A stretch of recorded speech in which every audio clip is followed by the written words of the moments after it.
Hey everybody, welcome back to the channel and more Pillage here as we move along with the different factions. Today we're moving on to the Normans, another pretty strong faction here. Their special shtick or ability is that they ignore heavy rain.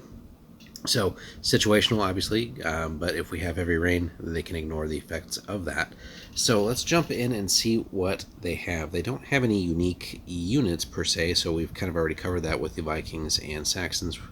For the Berserkers and Huskarls, they do get access to the healers, though, and actually the War Wagon, so that's a pretty cool supply unique unit there. Looking at their costs, you got 20 for a chieftain, so pretty cheap there compared to others, right? So if we go back to the Vikings at 30 and 30 for the Saxons, right? So we're getting a discount on our chieftain. Good stuff there. The healer, again, 35, wagon at 50. If we keep them unarmored, obviously that's free. There's nothing to pay for. Armor and shields at 5. Healers don't get any kind of upgrades like that. And they all just kind of... The healer rocks an improvised weapon at best, but probably not going to keep the improvised for the warriors or chieftains unless you just want dirt cheap guys. But spears 5, hand weapons 10. They do get access to the Dane axes, but they're not as good with them as the Saxons. So pretty standard stuff there. Getting into the ranged weapons, though, is the first faction we see that has access to the mighty crossbow. Slings and javelins are pretty cheap, so we have that going for us. And just as a quick kind of back and forth, so the Vikings, they had the javelins, but they pay a little bit more for them, as did the Saxons. Vikings, again, got the cheaper bows, Saxons at 25. Normans here also paying the big cost for the bows, but again, we have access to the crossbow, which gives us another dimension there for ranged abilities. And again, somewhat like the Saxons, they do have access to the cavalry option.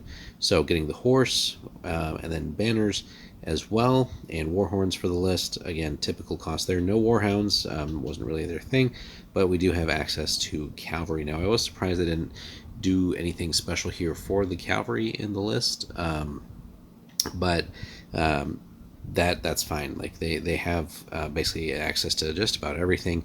Again, no special character in the sense of the Berserkers or Huskarls, but we get, again, the crossbow and the cavalry, so we can do a little bit of everything and have access to everything. And in a lot of cases, we're getting a discount, right? Our chieftain being like 10 gold cheaper is essentially netting us another guy for the force, or depending on the equipment chosen, right, we're basically getting a little bit of extra gear in some capacities there too. So all in all, just a good solid list that can do everything that you need it to, and in some cases getting a discount on certain things as well.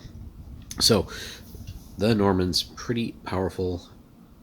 And again, with the healer and the wagon, we're going to cover the wagon for you guys in just a second here, just since it is the first faction that has that. But again, kind of a jack of all trades list here, or faction that can be pretty potent.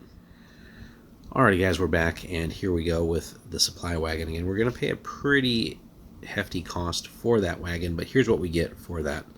An army can only ever contain one, right? Again, with as expensive as they are, I probably wouldn't want to be buying too many of these. But while an army contains a supply wagon, figures equipped with javelins can shoot twice instead of once whenever they're able to shoot. So, pretty cool thing there, because again, if we're going to be investing in javelin armed figures, being able to get them essentially another round of action is pretty impressive. And again, we do have to be pretty close to effectively use the javelins, but again, being able to fire twice gives them a little bit more utility and dimension, and maybe they can be used in other areas of the board should they deal with their initial threat. So basically, the wagon is the wagon and 1 or 2 oxen to pull it as far as modeling it goes. The wagon moves like a cavalry figure with a max range of 6. In addition, for the wagon to move, one of the oxen must always be in contact with a friendly infantry figure, so you are tying up at least one guy there. If there are no infantry figures in contact with the oxen, then the wagon just can't move. And now if the wagon's ox is in contact with an enemy figure and no friendly figures, the wagon doesn't grant its bonus. If the wagon's still in contact with an enemy figure at the end of the game, it grants the enemy an additional 6 loot. So there is an impetus there to at least protect the wagon and kind of keep it away from the enemy. And then should we lose it, the wagon can be destroyed by setting it on fire just like any other flammable object, or by smashing it. So to do so, count the wagon as fully armored, no defense roll with 2 hit points. Destroyed wagon counts as 5 casualties when totaling lost figures at the end of the game. And then obviously if the wagon's destroyed, you don't get its abilities for the rest of the game. So depending on the scenario, right, it can be pretty nasty should we lose it, right? So there's a very serious downside should the enemy get it as loot, right? 6 extra loot is a huge swing in some of these scenarios, really almost game breaking should you lose it. But then also in a scenario where casualties matter, 5 casualties is no joke. That's a significant part of your army unless you're playing a massive game. I think typical, depending on how you point out, you got like between 10 and 20 figures. So having, an extra 5 casualties with this on top of the points you already invested is huge, right? 50 points, figure 10 unarmored, armed guys. That's kind of where they're getting that. Now the ability, and unless there's, and I didn't see it in the FAQ, but probably worth another read, but it doesn't specify that you have to be anywhere near the guys with the javelins. So if you're going to bring this, park it somewhere where it's going to be out of sight and really hard to get to, and there's not really a need to move it, right?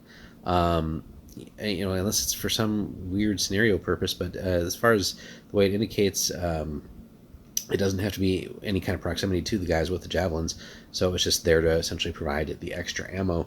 So in that sense, maybe parking it somewhere, again, far away and out of sight, depending on the scenario, very important. Now you do have to consider that the enemy might make a dash for it to either, in the scenario, get the extra loot or the casualties out of it, so you might need to give it some protection, or at least put it in such a spot where the avenues that the enemy would take to get to it is going to at least intersect or be in the vicinity of some of your own forces. But that is the supply wagon in a nutshell.